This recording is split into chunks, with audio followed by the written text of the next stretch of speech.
Dis 'n groot voorreg, baie dankie dat jy saam met ons so lekker die Here kon aanbid. Dis 'n groot eer om weer vanmôre saam met jou die woord van die Here te kan bring. En ons spesiale gaste vanmôre is al ons klein maatjies, al die laerskoolouetjies. Denay is daar agter, daar by die koffiestasie. Beweeg gou uit, gaan haal julle pakkies en onthou die reël. Die groot mense mag jou nie help nie, hulle mag nie loer nie. Jy moet jou hand opsteek en vir my sê as hulle nie oplet nie. So, hulle moet vir my kyk en die res van julle gaan vir ons wonderlike kunswerke doen. Na die tyd gee dit weer vir Denay in en ons neem foto's daarvan, ons sit dit op sosiale media, so daar's regtig nogal publisiteit. As jy dalk 'n bestelling kry vir nog 'n kunswerk, dan weet jy waar dit vandaan kom. En ja, ons, soos jy in die afkondigings gesien het, ons tienerkamp beleef groot opwinding. Hulle is later vandag op pad terug.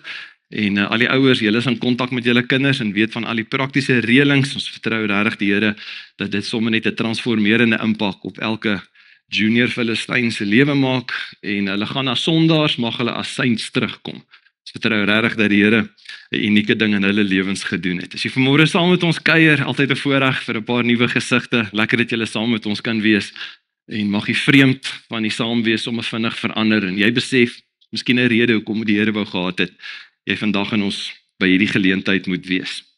Dis nog 'n geleentheid waar ons saam fokus. Verlede week het ons begin met die tema byt vas, net vir die 2 Sondae, verlede Sondag en hierdie Sondag. En miskien net om die ys te breek, kyk gou vir die persoon langs jou in die oë en sê vir hulle jy's bevoordeel, jy sit langs 'n vasbyter.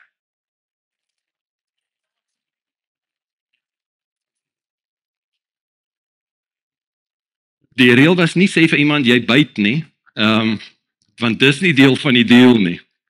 Die goeie nuus vanoggend is, jy kan as 'n vasbyter jou lewe oorwinnend klaarmaak. Dis my gebed vir myself, my gebed vir elkeen van ons gemeentefamilie en vir elke volgeling van Jesus. En die opwinding is, dat vir volgelinge van Jesus is dit hierdie wonderlike vooruitsig, dat Jesus sê, daar wag nie 'n ag jy het dit gemaak kroon eendag nie, daar wag 'n oorwinnaarskroon. 'n Kroon wat sê, mooi so, jy het vasgebyt. Veral as dit voel asof dinge soms teen jou mag werk en niks uitwerk nie. En ek weet daar sommige mense wat op hierdie stadium, en ek dink ons dra ons boere maskers, van alles is reg, goed dankie en met jou, maar hier binnekant krummel dit, en is dit stikkend, en besef jy, ek het nie meer krag vir. Mag jy besef, die Here is daar om vir jou vanmôre hierdie woord te gee, byt vas. In die Ou Testament beloof die woord reeds vir ons, hierdie baie bekende gedeelte, Jesaja 40:31. Die wat op die Here wag, kry nuwe krag. Hulle vlieg met arensvlerke, hulle hardloop, word nie moeg nie, hulle loop en raak nie afgemat nie. Later kom Jesus in selfde boodskap, wanneer hy sê, ek het gekom sodat julle mos lewe kan hê en oorvloed, bedoelende onder andere ook dat daar 'n wen en 'n volharding en 'n suksesvolle klaarmaak oorwinning daar rondom daaraan gekoppel is. En dan is daar talle Bybelkarakter voorbeelde. Mense wat hulle lewensuitdagings en hulle wedloop oorwinnend as vasbyters klaargemaak het. Maar, en hier is waar die babbel bars, tog beleef geen een van Jesus se volgelinge nooit net lekker en voortdurende gemak en sonskyn en erkenning en ondersteuning. En omdat jy 'n volgeling van die Here is, beleef jy nou skielik net die wind van agter. Die teendeel is eerder die kenmerk. Een van Jesus se mees toegewyde volgelinge was waarskynlik Paulus. Iemand wat ongetwyfeld as 'n vasbyter oor sy wenstreep is. Maar in sy wedloop was dit alles behalwe maklik. Ek wil hê jy moet vanmôre saam met my 'n bietjie indelf en 'n bietjie 'n lewensblik kry of 'n blik kry uit sy lewensverhaal, Handelinge 27, Handelinge 28. Die agtergrond van hierdie gedeelte is, Paulus is 'n gevangene op 'n skip. Hy's op 'n reis om verhoor en waarskynlik tereggestel te word. En hy's letterlik en figuurlik beide in hierdie storie in stormagtige tye. Hy beleef geweldige druk. Hoe meer ek met hierdie teks gewerk het hierdie afgelope week, hoe meer besef ek, ouens, as ons 'n fliek maak, sou dit nog selfs nie die emosie kon weergee nie. Die spanning. En hy beleef hierdie spanning want almal op die skip het geweet, die skip moenie nou die hawe verlaat nie. Dis net 'n stormagtig. So ons vind vir Paulus in hierdie angswekkende storm, letterlik, en sy skip is besig om te sink, letterlik. Baie keer voel dit vir ons so, maar dis net figuurlik. In sy situasie was dit albei. En dit laat 'n mens wonder. Laat my wonder, hoe byt 'n mens vas as jy een na die ander ongevraagde en die een na die ander onbillike uitdaging en krisis moet hanteer en jy's bovenal nog binne 'n ewige storm. So vers 20 van Handelinge 27. Kom ons leer by 'n vasbuiter as ons kyk wat die omstandighede is wat hy moes hanteer. Die Bybel sê vir ons in vers 20, hulle is nou uit die hawe uit, hulle het nou begin vaar. Dae lank was die son en die sterre nie te sien nie.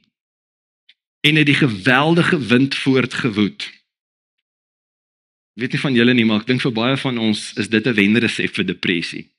Dis baie mense wat mos in Europa sê, my kinders kry nou so swaar, hulle het omtrent swartgalligheid. Hoekom? Hulle sien nie die son nie.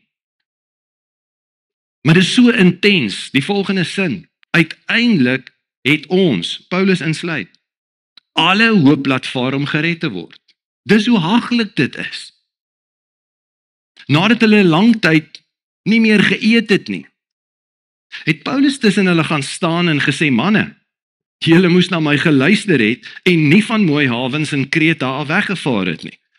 Dan sou ons hierdie ramp en skade gespaar gewees het.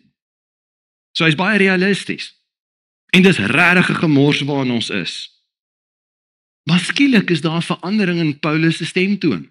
Hy het nou net gesê, ons het alle hoop om gered te word laat vaar, maar skielik sê hy, vers 22, en nou vra ek julle.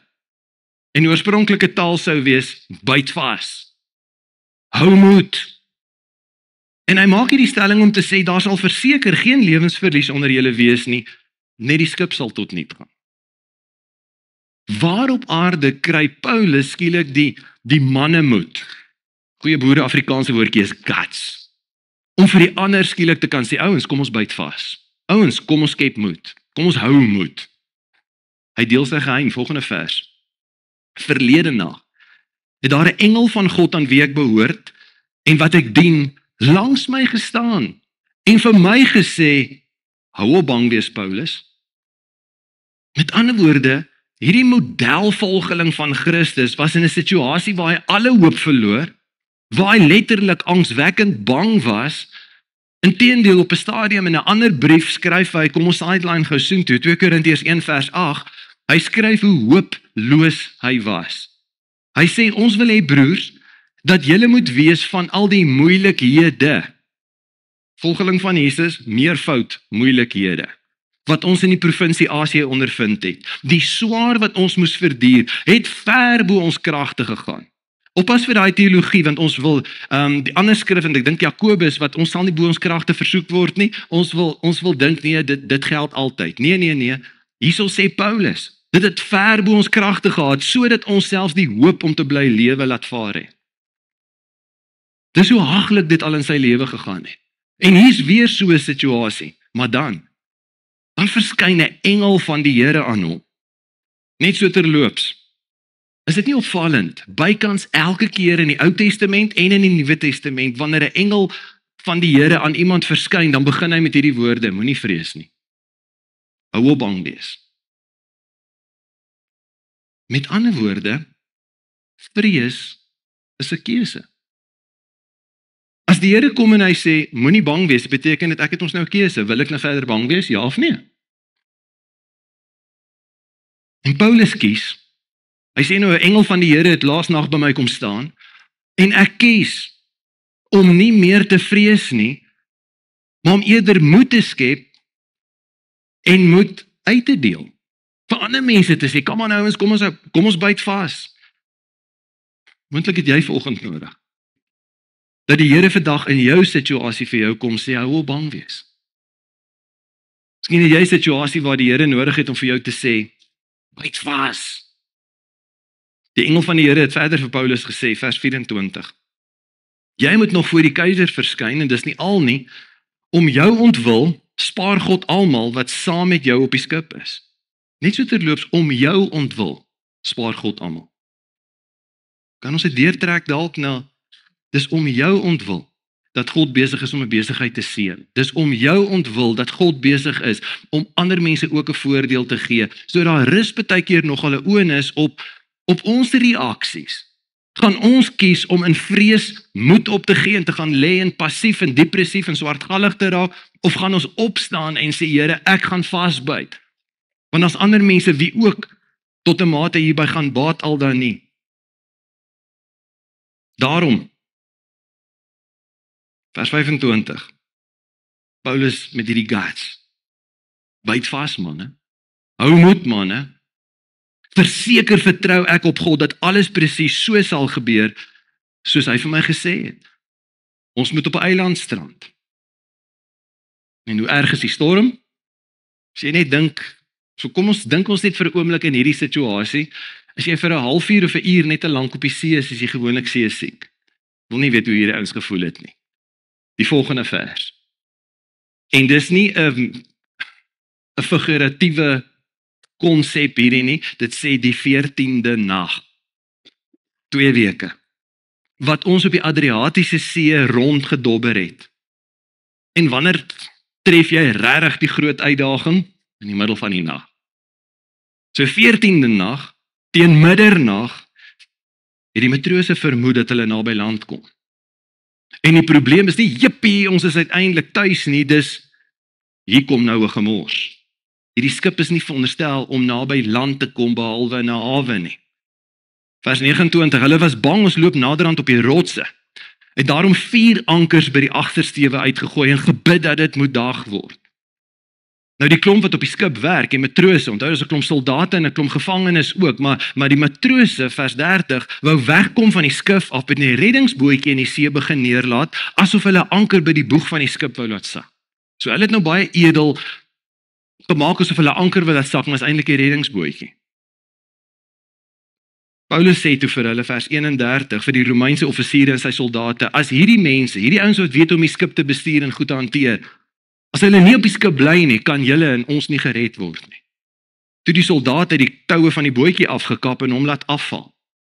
Nou gewoonlik, as 'n skip in 'n storm is, dan waar ons hoop skuif na die reddingsbootjie. Daar gaan die reddingsbootjie. Vers 33, net toe die dag begin breek, het Paulus by almal aangedring om iets te eet. Vandag is al die 14de dag, dat julle stres, dat julle in angs, in spanning, sonder kos wag en niks eet nie, het hy gesê. Hoeveel van julle het al 14 dae sonder kos gebly? Dink jy is dan redelik naar en redelik dun? Vers 34, daarom dring ek by julle daarop aan, om nou iets te eet. Dan, dit sal julle verseker help om te oorleef. Daar sal nie eers 'n haar van een van julle se koppe af verlore gaan nie. Die opvallende, die eens half hooplose Paulus, ewe skielik, het hy nie net self begin vasbyt nie, maar nou is hy vol hoop, binne die angswekkende storm, om mense rondom hom te kan bemoedig. Dalk is jy op die oomblik in 'n storm, in 'n slegte spasie, en die versoeking is daar, om te sê, Here, verander die storm, Here, maak die storm stil. En kan ek byvoeg, dat nie altyd maak die Here storm stil nie. Partykeer doen hy groter goed deur die storm. Maar miskien is jy vanmôre daar, want jy is al so geïrriteerd, jy dan gedog, hy moet alle storm stil maak, en dit gebeur nie vir jou nie. Moontlik moet jy eerder die Heilige Gees vra om jou oë te open, hoe dat jy diegene rondom jou kan bedien en moed inpraat en hoop gee en visie en geloof in hulle inspreek Mense wat dalk sonder jou waarskynlik geestelik sal vergaan. En jy's God se agent in die storm om vir hulle 'n bron van hoop en visie te wees, iemand wat kan sê, daai aanmoediging, byt vas. Vers 35, nadat hy dit gesê het, het hy brood gevat, God daarvoor voorgedank, 'n stuk afgebreek en begin eet. Ek dink daaraan, dis net my idee, vasbyt begin moontlik met ontbyt. Just a thought. Vers 36, hulle het toe almal moed geskep en self ook begin eet. Ons was altesaam 276 mense op die skip. Nadat hulle genoeg geëet het die skip nog ligter gemaak deur die res van die koringvrag oorboord te gooi.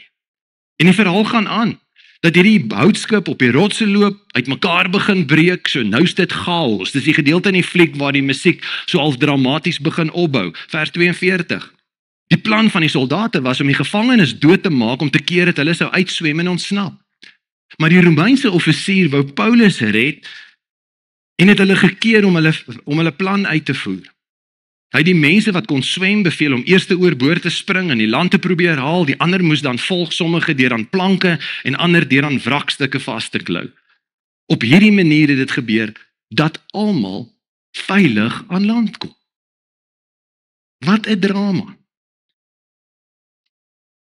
Maar in hierdie drama is hier 'n paar kosbare beginsels wat jy gou van moet kennis neem en wat ons kan help om in die mees onguure omstandighede te kies om vas te byt.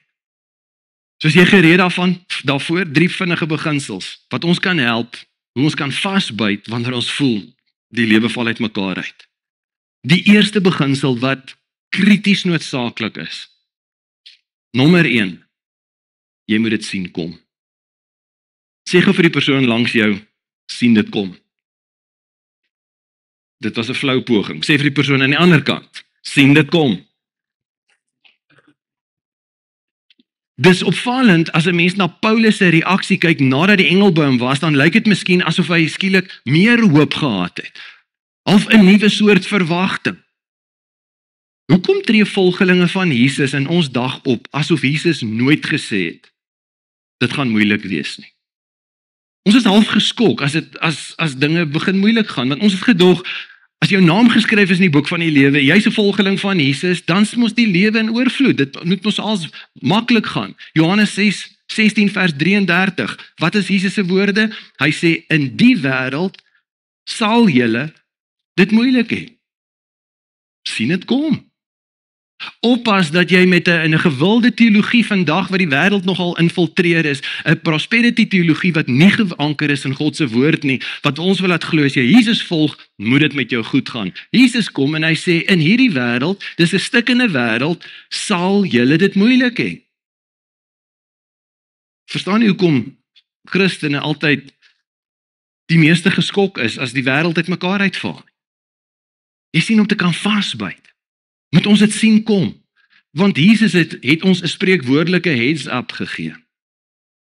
So, as dit moeilik gaan, as ons hoor van stikkende goed in die wêreld wat gebeur, Jesus het dit gesê, ons weet dit gaan kom, ons is nie verras of geskok nie, wanneer ons die erge opdraandes beleef, die wind van voorkry, deur tawwe tye gaan, dalk deur mense in die steek gelaat word, stiknag donker te beleef, dan freak ons nie uit nie, goeie tienertaal, want ons leier het gesê, dit gaan kom.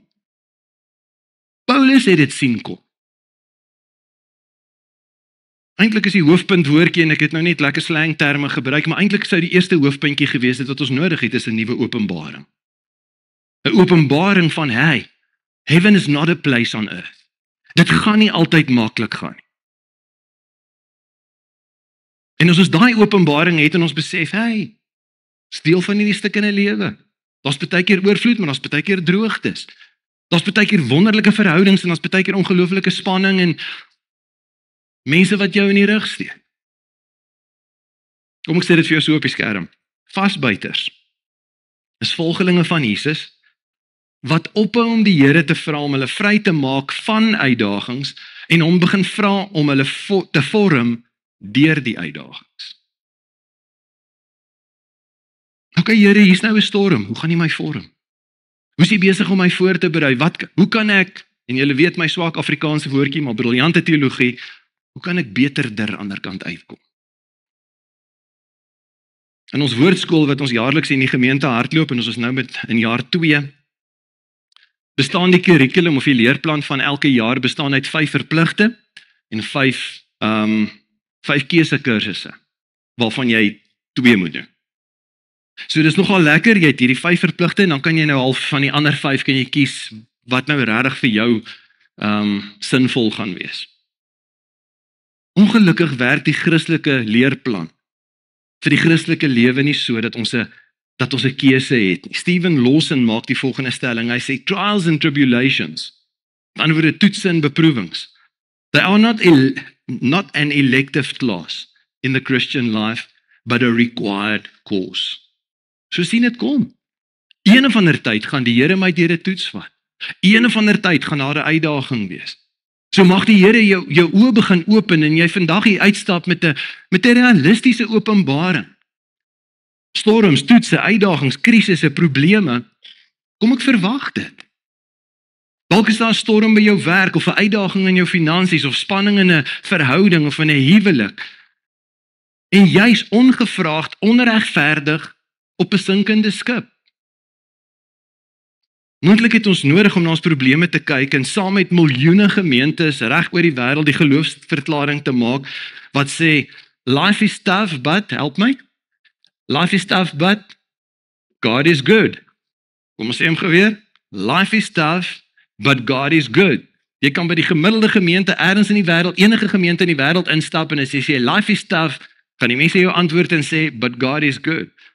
En ons het nodig om te fokus op die tweede helfte, maar kan ons net die openbaring vars voorop hou en dit sien kom, life is tough. Sien beide waarhede. En wow, oppas net vir die supersynsie onder ons wat dink, nee, ons spreek nou doodsheid, en ons is nou swartgallig en pessimisties. Nee, ons is net realisties, en ons oë gaan oop om na ons stikkende wêreld te kyk, deur God se passievolle bril van, ek wil amper sê, obsessiewe liefde. Hy is so lief vir hierdie stikkende wêreld, dat hy sy agente wil gebruik om te sê, help my in die reddingsoperasie, want hierdie is nie die lewe nie, hierdie is die tydelike lewe. Die eintlike lewe kom nog. Maar baie volgelinge van Jesus voel ontnugter. Ek het dan my lewe aan Jesus oorgegee. Hoekom gebeur daar soveel slegte dinge met my?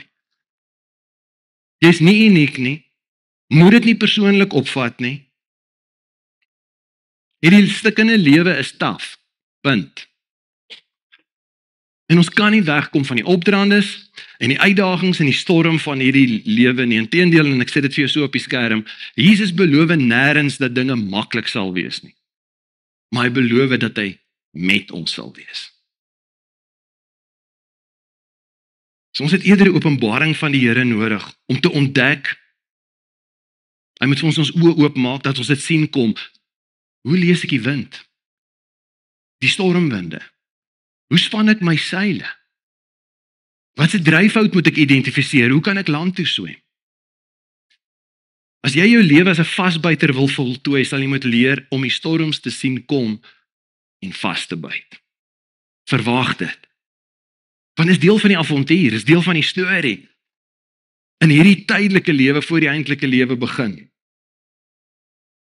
Een van my favorite gedagtes is, en ek sit hom vir jou so op die skerm, as volgelinge van Jesus, ons is op pad boontoe. Maar ouens, om bo uit te kom, you can't free.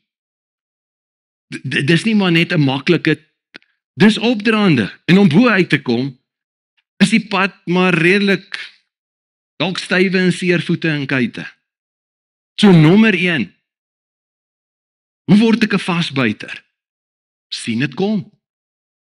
Nommer 2, die eerste een was openbaring, die tweede een is volharding, kom ons noem dit, sien dit deur. Almal van ons het een of ander uitdaging, en as jy nie seker is of jy kan vasbyt nie, miskien moet jy vir jouself meer en meer sê, ek sien dit kom, nommer 2, sien dit deur. Sê gou vir jou buurman of buurvrou, sien dit deur. Verbeel jou vir 'n oomblik. Verbeel jou vir 'n oomblik, Paulus was soos ek. Ja, ek vang myself uit daai versoeking om op te gee. Die nag is te donker, die wind is te erg, die golwe is te hoog. En aanvanklik was ook Paulus bang, maar vrees lyk dit vir my sy keuse, as ek die Bybel reg verstaan, en hy maak die keuse, want die engel het gesê, moenie bang wees nie, en hy maak dus 'n keuse om vas te byt, en te bly volhard, en die storm deur te sien. Jy sien, as ons lewe as vasbyters wil voltooi, sal ons waarskynlik deur 'n hele paar storms dit moet deursien. As ek in sy skoene was, sou ek dalk daar en dan opgegee het. Nou Here, waar is U nou? Gaan ons geloof, begin die Here bevraagteken. Begin wonder, wat het jy verkeerd gedoen?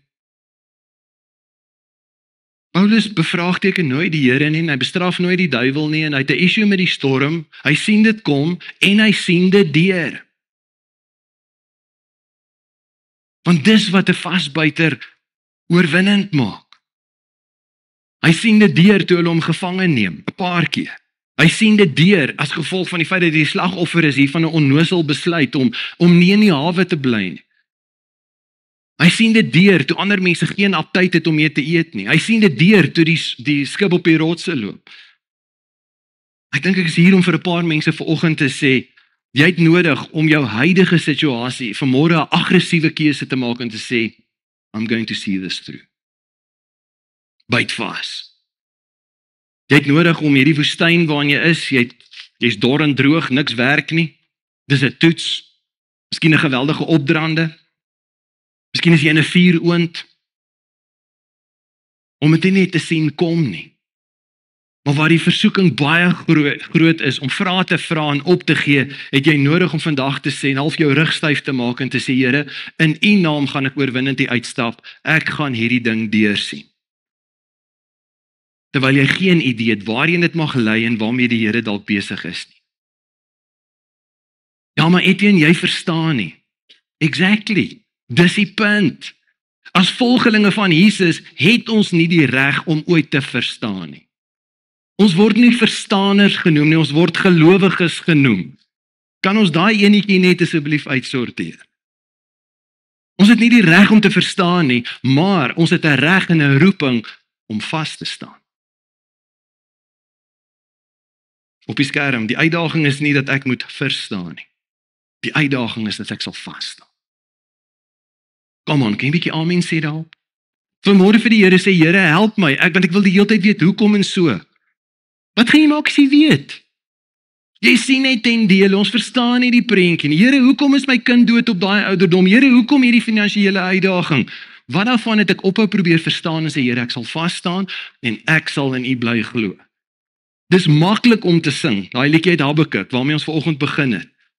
Al sou die vyeboom nie bot nie en al sou my hele boerdery uitmekaar uitval, nogtans sal ek in die Here jubel. Dis wat vasbyters kenmerk. Mense wat sê ek verstaan nie, maar ek sal dit deursien.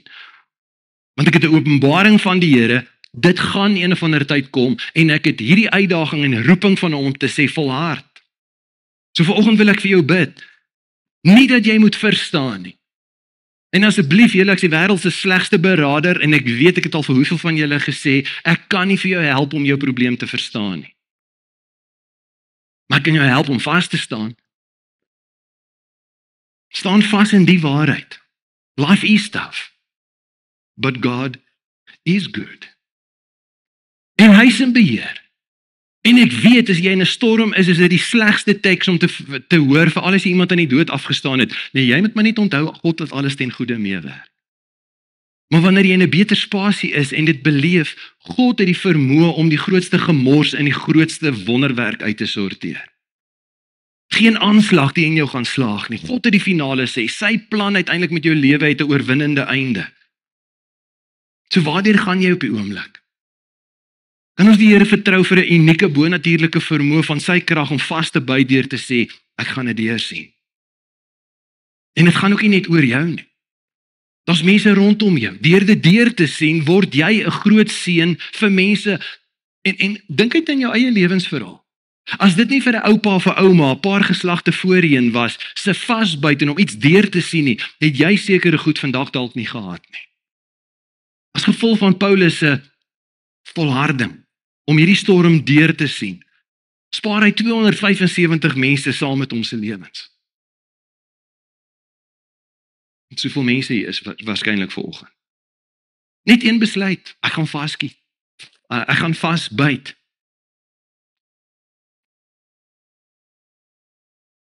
So sien dit waar jy eintlik vandag wil opgee deur. Want wie weet hoe dit by God se groter prentjie gaan inpas. So sien dit kom, nommer 2 sien dit deur. Nommer 3, en voor ons by hom kom, eerste stukkie geskiedenis. Want die storie gaan verder. Tot hiertoe is dit 'n tipiese drama. Behoorlike drama. Die skip dobber rond. Die musiek begin al meer angswekkend klink.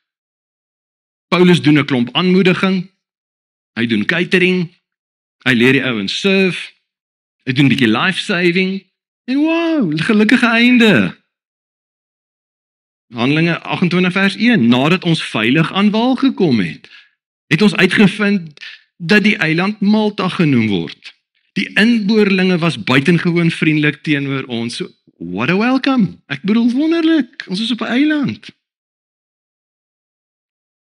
Doi, begin die musiek weer speel. Want dit begin reën. Asof ons dit nou nodig het. En dit word koud. Hulle het 'n vuur aangesteek en almal genooi om daar te kom sit. Paulus, tipies vasbuiter, tipies iemand wat nie net in depressie wil sit en sê, die lewe skuld my, die Here het van my vergeet en arme ek, en hy's passief nie. Nee, hy's aktief, besig aan die gang, ook gaan help met brandhout. Paulus het 'n klomp hout bymekaar gemaak en op die vuur gegooi. Van die hitte, kan jy nou dit oorvertel? Het daar 'n slang uitgekom. Nou die storie kon daar gestop het. Die slang het uitgekom, almal het gegril, hom doodgemaak. Haai, kan jy dit glo? En die storie gaan aan. Nee, en hom van alle mense aan sy hand gepik. Toe die inboorlinge die gedierte aan sy hand sien hang, sê hulle vir mekaar, hierdie man is beslis 'n moordenaar. Al is hy die see gered, het geregtigheid hom nie toegelaat om te bly lewe nie. Paulus het dit sien kom. Paulus sien dit deur. Vers 5. Paulus het egter die ongedierte in die vuur afgeskit en geen nagevolge gehad nie. Hulle het verwag dat hy sou opswel of skielik moorddood neerslaan. Maar nadat hulle 'n lang ruk gewag het en gesien het dat daar niks buitengewoon met hom gebeur nie, het hulle van 'n mening verander en begin sê hy's 'n god. Stel jou voor, jy oorleef 'n skeepsvaart uit die hel en jy verwag darm nou 'n breek. Jy al ooit so gevoel? Kom aan Here, dit het nou gebreek, dit het gebeur, daai en hierdie toestand, weet dis, Here, ek verdien 'n blaaskans. Paulus het alle rede gehad om so te voel. En uiteindelik op vaste grond voor 'n lekker warm vuur en dan 'n slang. En hier's weer eens waar Paulus 'n keuse moes maak, wat alle volgelinge van Jesus terloops maar gereeld moet maak. Een van twee keuses. Die een is, ek trek dit vir myself aan. Ja nee, die Here het definitief van my vergeet. Ek gaan nou Rome toe en hulle gaan my onthoof en dis nou maar die einde. En ek aanvaar nou maar my lot en ek gaan lê nou maar in pyn en ag, kan julle vir my 'n bietjie water bring? Wag nou net om ernstig een of ander fisiese toestand te ontwikkel dat ek doodgaan. En ek wonder boven alles, waar's die Here in die proses? Of die keuse is nie om dit aan te trek nie, maar om dit af te skud en voort te gaan en te sê ek gaan aan. Ek kan nie laat dit my onderkry nie.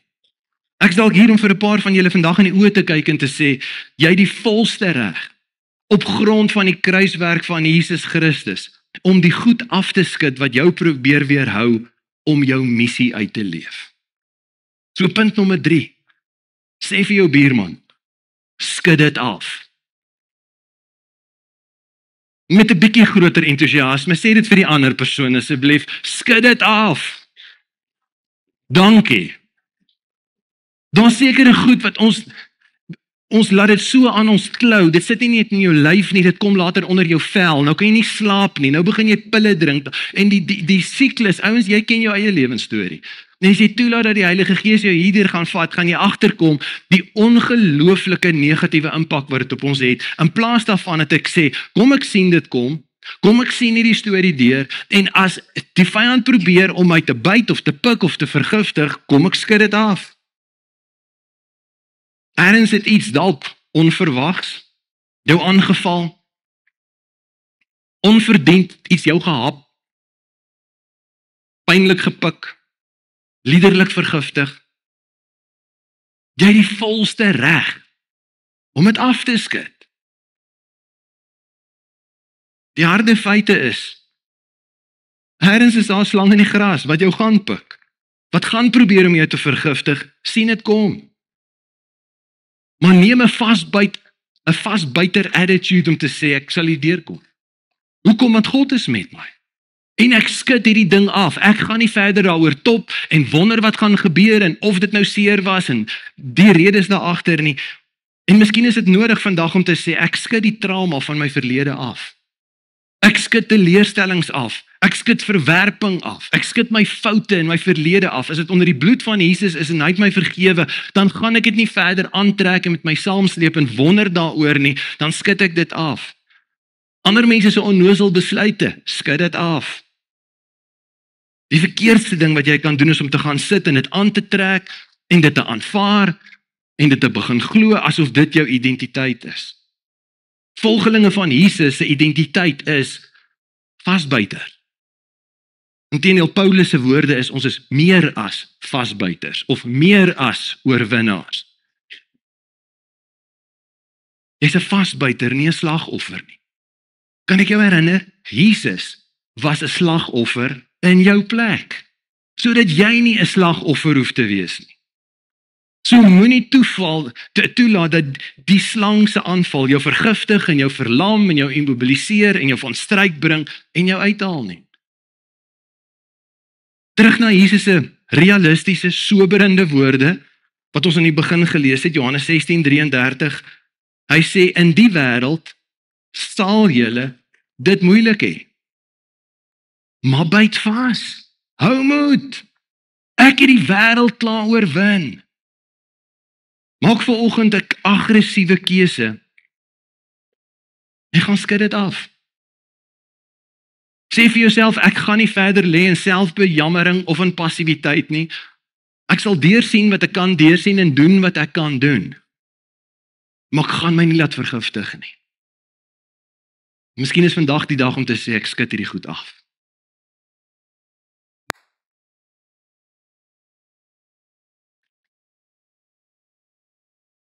Miskien het jy al begin moed opgee. En jy sit vanoggend hier en jy weet, ek het moed opgegee op hierdie situasie. Ek het nie meer die guts in my om vas te byt nie. Ek gaan lê. Ek het moeg geword. Ek het hoop verloor. Ek het selfs ophou glo. Hierdie hele ding van om in die Here te glo is in elk geval net. En jy kan vanoggend, want onthou die vyand is ook hier. En terwyl die Heilige Gees jou oortuig, is die vyand hier en hy kla jou aan. En hy gaan in jou oor waarskynlik fluister, ja, drop out. Waar kry mens die krag om dit te kan sien kom en om dit te kan deursien en die impak om dit te kan afskud? Hoe behou 'n mens so 'n perspektief? Die Message vertaling stel die baie bekende Jesaja 40 so mooi. Jesaja 40 vers 29 en 31. Hoe stel die Message vertaling dit? Dit sê, God energizes those who get tired. And he gives fresh strength to drop out. Life is tough, but God is good. En hy is nie vanoggend hier om vir jou te sê sies nie. Vers 31.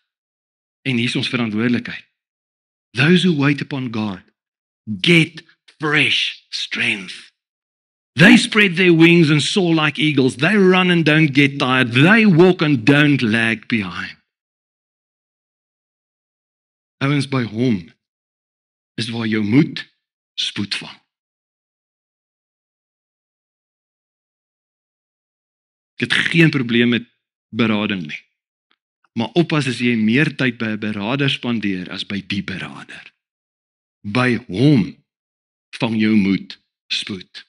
Ons het raad en ondersteuning van medegelowiges nodig, maar moenie dit doen en tyd met mense spandeer en jou hele storie die hele tyd met almal wat wil luister bekla nie. Kom in sy teenwoordigheid. Want dis waar jou siel gesond bly, dis waar jy perspektief kry. Dis waar jy die openbarings kry dat hierdie 'n stukkende lewe is. Mense gaan jou drop en nie hulle nie, jou vrou, jou man, jou kinders, jou ouers, mense naby jou, mense wat jy gedink het ek het dit nie sien kom nie. En as jy volgende keer sê ek het dit nie sien kom nie, hoor dat die Heilige Gees vir jou sê exactly. Vertrou my dat ek jou oë open en sê moenie jou vertroue op mense stel nie. Wees lief vir mense, moenie mense vertrou nie, is 'n groot verskil. As ons perspektief kan behou dat hierdie is 'n stukkende lewe, slegte dinge gebeur, storms kom. Ons landskap is besaai met dale van doodskade weer. En ons sien dit kom, dit verras ons nie. Maar ons het 'n ander ingesteldheid. Hoekom kan ons dit deursien? Want hy is my herder.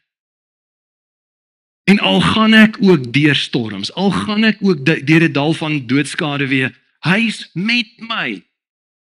Sy stok en sy staf is nie daar om te voeter nie, sy stok en sy staf is om te voed en op te lig en aan te moedig. Hy sal jou nooit begewe nie. Inteendeel, weer eens Messies vertaling Efesiërs 1 vers 19 en 20, hoor net Jesus se passie. Oh, the utter extravagance of his work in us who trust him. Endless energy, boundless strength. All this energy issues from Christ. Dis beskikbaar, koppel net 'n slag weer aan hom. En mag hy vir jou vul met daai vermoë om te kan sê, ek kan vasbyt. Dis hoekom die Hebreërs skrywer ons uitdaag, vers waarby ons verlede week begin het. Hebreërs 10 vers 36. En dis ons mandaat, ons opdrag, as volgelinge van Jesus. Dit sê julle moet tot elke prys vasbyt. As julle so aanhou, met ander woorde, ek sien dit kom, ek sien dit deur, en ek skud 'n klomp goed af. As julle so aanhou om te doen wat God wil hê, sal hy sorg dat julle kry wat hy vir julle beloof het. Kom ons bid saam. Here, dankie. Dankie vir u woord vanmôre. Dankie dat waardeur ons ook al gaan, mag u ons deur u Gees in hierdie oomblik kom bekragtig, kom bemoedig, om nie terug te deins nie, om nie te gaan lê nie. Al is u verseker in hierdie gehoor en mense wat aanlyn by ons inskakel, 'n moedeloosheid en 'n ingesteldheid om te sê ek gee moed op. Dankie dat u ons oë wil open. Dankie dat ons dit kan sien kom. Dankie dat u vir ons 'n krag gee sodat ons uitdagings kan deursien. Dankie dat u vir ons oorwinning bring sodat ons dinge kan afskud wat probeer om ons lam te lê.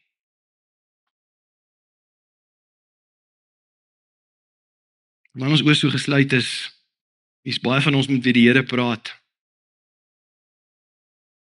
As jy vanmôre sê bid vir my. Dominee Etienne bid vir my, ek het hierdie nie sien kom nie. Ek's in 'n storm en is nag en ek's in diep water en my skip loop op die rotse. Ek weet nie of ek hierdie ding kan deursien nie. En of ek dit wat my byt sal kan afskud nie. Maar bid vir my. Mag die Here vanmôre vir jou 'n aanraking kom gee met nuwe moed. Kan ons hom daarvoor vertrou? As dit jou gebed is vanmôre, wil jy net jou hand vinnig opsteek en sê bid vir my. Ander hoef dit nie te sien nie, jy steek net vinnig jou hand op en laat sak, baie dankie, baie dankie. Jy kan net vinnig jou hand weer laat sak, baie dankie. Die Here sien daai hande, baie dankie. Die Here eer jou. Dankie vir daai hande, dankie vir die hande hierdie kant. Dankie vir daai hand. Vader, dankie. Dankie dat u Gees spesialiseer om mense te bekragtig en te kom bemoedig. En ek kom bid vanmôre vir die verligting wat u kan bring. Wanneer ons geestesoë verhelder word en skielik is dinge net in 'n nuwe lig en 'n nuwe perspektief. Mag die lewegewende asem van u Gees al mense se geestelike longe vanmôre vul. en hulle opnuut kan moed skep en kan besef, ek is 'n vasbuiter, want dis waarvoor Jesus betaal het. Het nie betaal dat ons verloorders en oorheersdes moet wees nie, inteendeel het betaal sodat ons kan oorwin en in oorwinning oor hierdie storms uiteindelik uit die stryd kan tree. Mag u teenwoordigheid vanmôre vrede en berusting bring. Mag mense vandag hier hoor, moenie bang wees nie. Ons kies om te sê, dankie vir daai beproewing. Ons ag dit vanoggend 'n vreugde, want u gaan dit bereik om ons voor te berei en ons te vorm en ons meer te maak soos Jesus. Open ons oë dat ons hierdie dinge kan sien en realisties kan wees wat in ons stikkende wêreld gebeur. Dat ons nie hemel op aarde verwag nie. Dankie dat deur u krag ons dit sal kan deursien en oorwinning sal kan behaal. Dankie dat u ons in staat stel om af te skud alles wat ons lam lê. Here, ek kom bid dat u vir diegene wat dalk vanmôre nie in 'n verhouding met u is. Dankie vir godsdiens en vir 'n kerkkultuur. Ons smag na meer. En ek bid dat iemand vanmôre dalk wat hier sit en nie seker is oor hulle verhouding met u nie seker is of hulle naam geskryf is in die boek van die lewe nie. Of hulle nog nie geregistreer is vir die eintlike lewe nie. En die grootste fees gaan mis as hulle nie hulle lewens in die oor gee nie. Mag hulle vanmôre die guts hê om te sê, Here, ek stel my lewe vir u oop. Ek kan nie sonder u verder lewe nie. Kom in, kom neem beheer oor. Kom vul my met u gees. Kom neem beheer oor. Word heerser van my lewe. En help my om so te lewe dat ek nie net Vader verheerlik nie, maar kan vrug dra en 'n agent hier op aarde kan wees van u koninkryk. Ek bid vir elkeen van u volgelinge hier. Bid vir diegene wat vuur verloor het. Dat ons hier sal uitstap met 'n nuwe mandaat, realisties, ons te openbaring en ons te oproep tot volharding en 'n uitdaging tot oorwinning. Dankie dat u die naprediker gaan wees van hierdie woord. Mag u hand oor ons wees, mag ons inteendeel beleef hoe dat die mense rondom ons opgetrek word en bemoedig word, omdat elkeen van ons 'n agent van hoop en geloof en liefde is. Vandag gee ons dan nou met 'n opgewondenheid en 'n afwagting. Mag die genade van God, ons Vader, mag die liefde van ons Here Jesus Christus en mag die bekragtigende teenwoordigheid van die Heilige Gees elkeen van ons se deel wees. Mag ons vasbyt tot eer van U naam. En die gemeente sê, Amen en cheers.